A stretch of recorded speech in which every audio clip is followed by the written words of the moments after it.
ভাবে খাবার মাখাচ্ছেন এইভাবে খাবার মাখা দিলি পরে তো মনে করেন তো সরাসরি খাবারই ছাল হয়ে গেছে। তাহলে ও গরু চাবাবে কি? খাবার যদি আপনি না চাবান, চাবাই খাওয়ার পরে তো ওর হজমটা বৃদ্ধি হয়।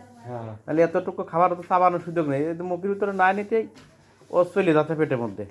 তাহলে ওইটা আবার গরু তো জাবর কাটিয়ে মানে একবার খাবার খায়, যখন জাবর কাটে ওই খাবারটা উঠায় নিয়ে আসে তারপরে আবার হচ্ছে হজম হয়। কারণ সেই ক্ষেত্রে তো আপনি তো সেই ক্ষেত্রে খাবার উঠানোর সুযোগ দিতেছেন, একবারে তো ডাইজেস্টিং করা দিচ্ছেন। ছাল আপনি আরো দেন, সমস্যা নেই, ছালও গাবলা ধরে পুরাটা দিয়ে দেন, কিন্তু যে এত ছোট করে খাবার কাটিয়ে খাওয়াতে হয় না। গরুর খাবার সবসময় একটু বড় বড় করে খাওয়াতে হয়।